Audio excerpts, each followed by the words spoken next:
There are blockchain games where they deliberately try to create or try to tie the in-game economy into the real-world economy. But it's not really a game, it's just like a work. Like like it's just creating, inventing artificial work. Because it's not fun. You're just trying to grind for money. And they're all pyramid schemes because the idea is you have to start off by paying in real-world cash. And then the real-world cash buys you the tools you need to make in-game currency. And then the in-game currency you can sell to other people for real-world cash to get your money back. However, says work plus you might be training the AI which is profiting off you playing the game. That too. That as well.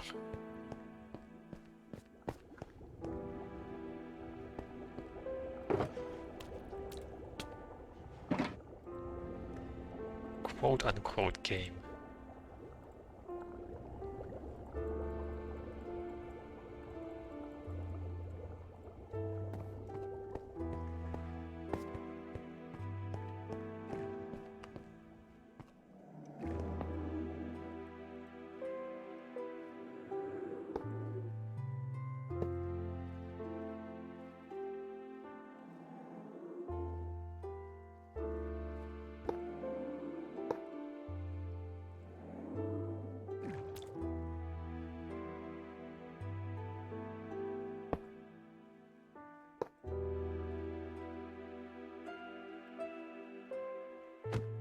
Oops.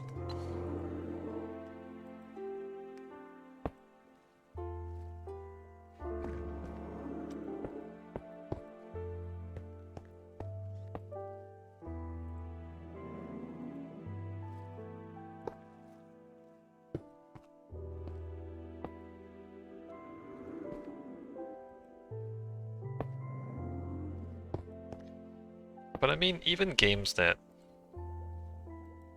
Wait, no, what am I talking about?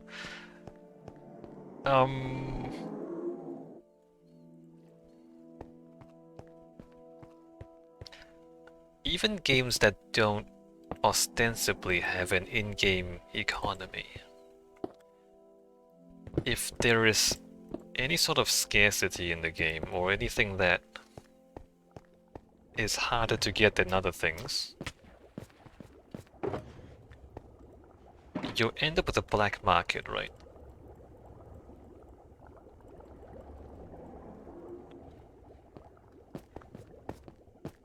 Like some games, you can't trade with other players, but there are rare items that drop from difficult bosses, for example. Then people can have like a boss carry service where you have a more established player who is able to defeat the boss, play alongside players who are unable to defeat the boss by themselves, and then they just give whatever items the boss drops to the weaker player, and they can sell this as a service outside the game, right? They can just say, "Oh, you'll pay me $5 on PayPal, and I'll beat this boss for you. You can just like sit in the corner, and when the boss is done, you can pick up whatever drops." So even in a game that doesn't have an in-game economy, sometimes there are still ways for players to exchange services for real money using transaction systems that are outside of the game and communication systems that are outside of the game to arrange these trades, right?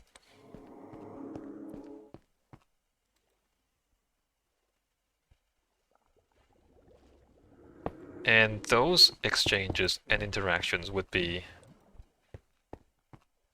influenced by real-world economics. Like players who live in parts of the world with a lower wages, and because lower wages usually come alongside lower living costs, right? Because their living costs are lower, they can afford to sell the service, sell the boss carry service at a lower price, and so then a player from a richer part of the world with higher living costs would not find that activity profitable, whereas the player from a poorer part of the world can find that activity profitable. And so the same real-world economic effects can influence the game even if the game doesn't ostensibly have an in-game economy.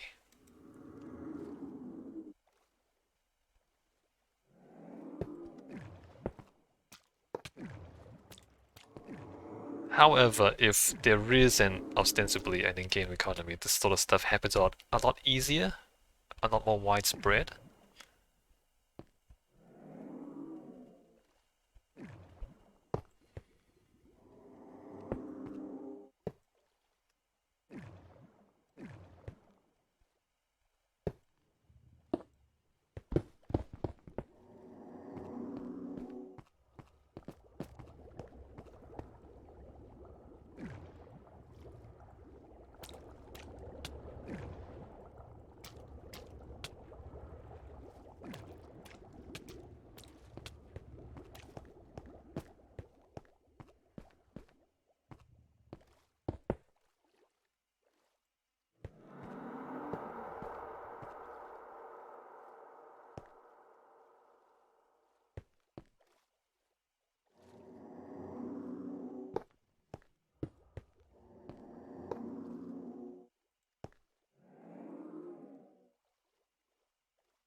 No, I bumped the cart. Don't bump the cart. Can't see a thing. What's going on? There.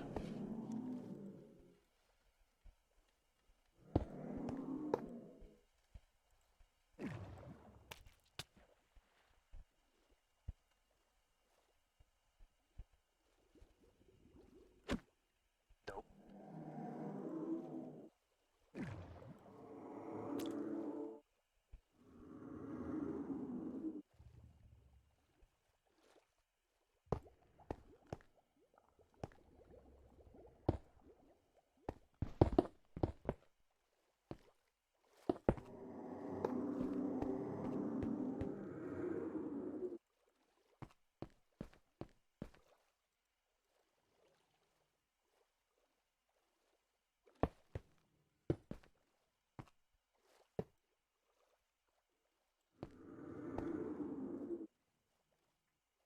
How would you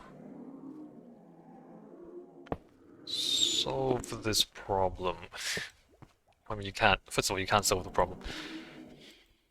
So the way to limit the problem is not to have anything that is...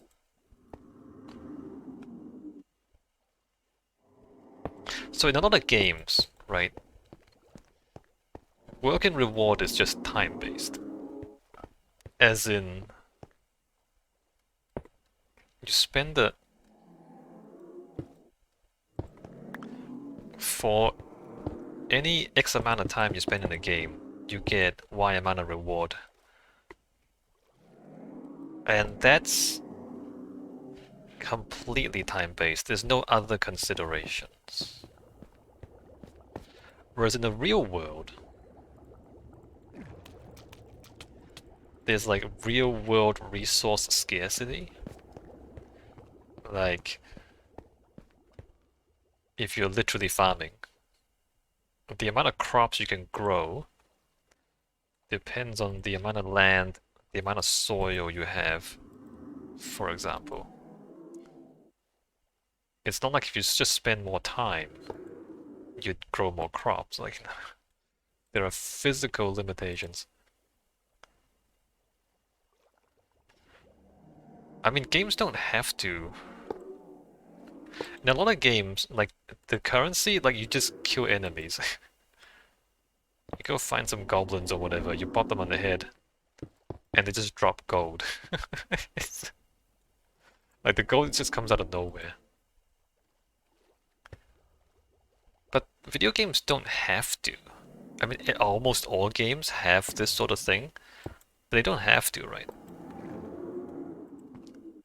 They can say that, like, everything is limited. And there's a certain, they call it faucets and sinks.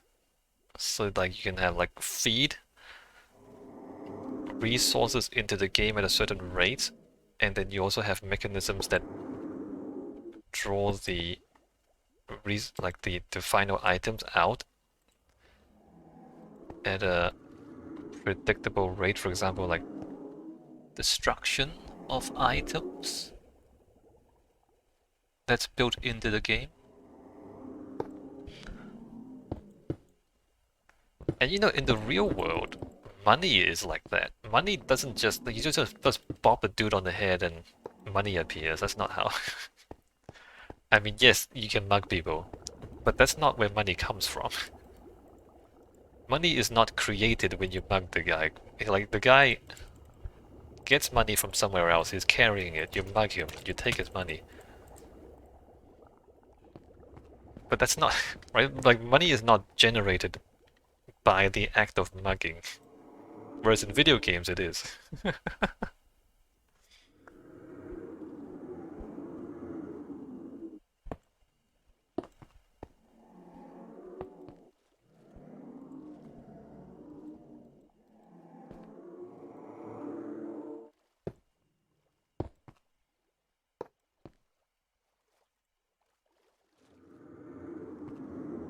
And maybe inflation problems. Inflation, which is basically excessive money supply. And like if money is generated by the act of bopping a goblin on the head, and the goblins just keep spawning, right? And then so then like the amount of money that's generated is limited only by the number of goblins you can pop on the head per hour. And the more players mean more goblins get bopped. And then you're gonna have like, of course you're gonna have inflation problems.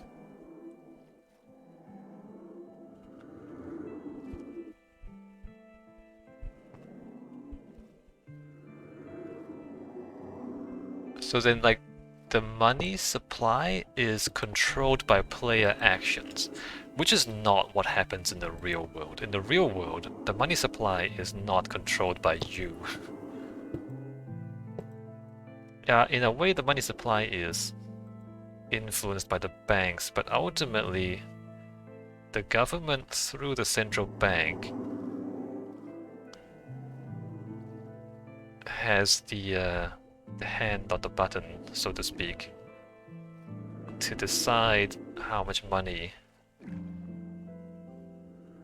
is in the economy. Why can't I get this?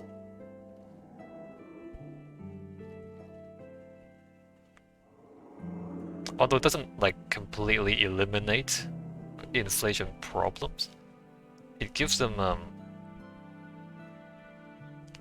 lot more control than video games have.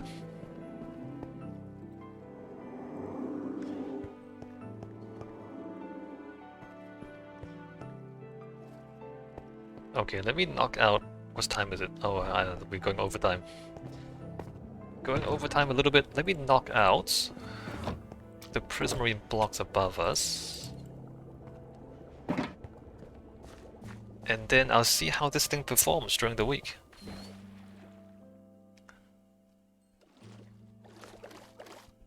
We're gonna have to find our way through all the guardians up there though, because it's gonna be a whole bunch of guardians in that corner. Because that's the only corner they can survive in. Alright. Get out of here, get out of here. Stop it. Ah, no, stop it.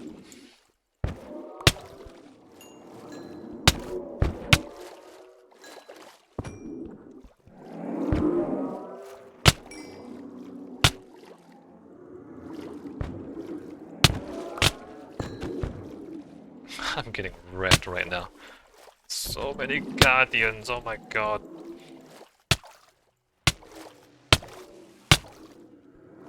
I'm actually getting wrecked quite hard.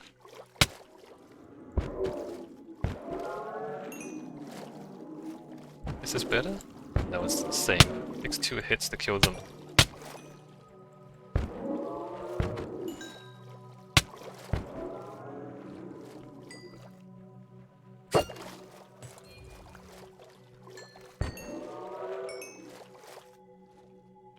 Right, and then... Who's hitting me still?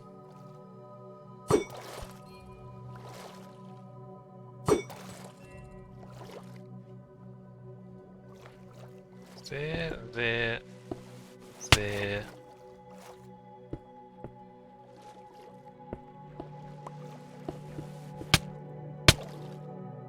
Can you don't?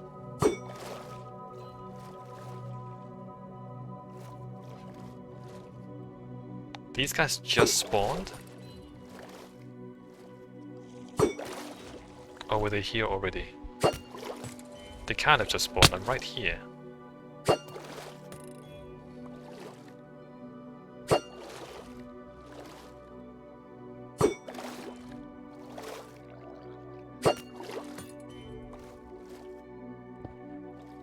One, two, three, four.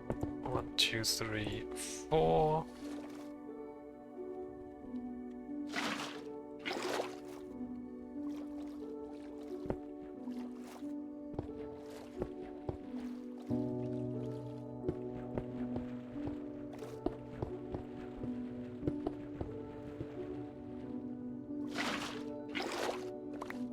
Bucket of water.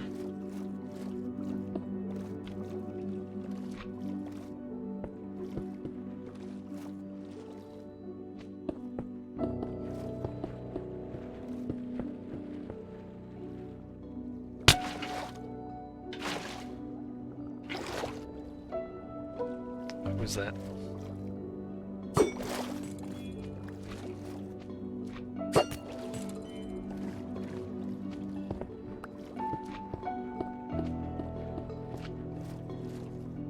I can also hear slimes underneath.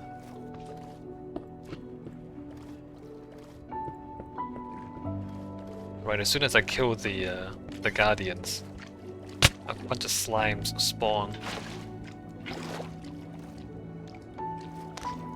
Okay, so there's those 4 modules. Let me grab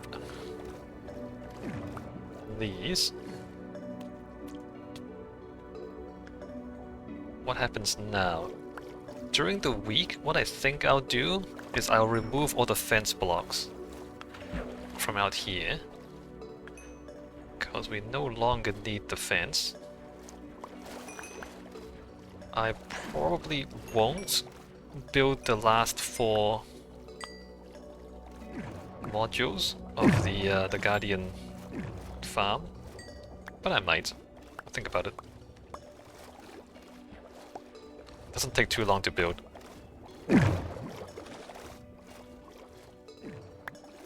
And then next week, we need a storage system.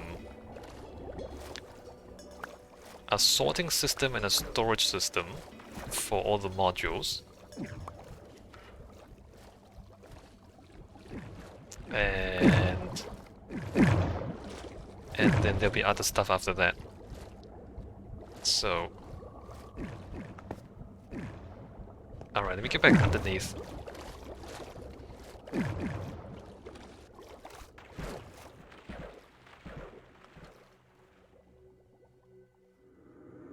Yeah, and during the week I'll AFK down here and see how this works. See how productive these things are, and also what stuff I actually get from the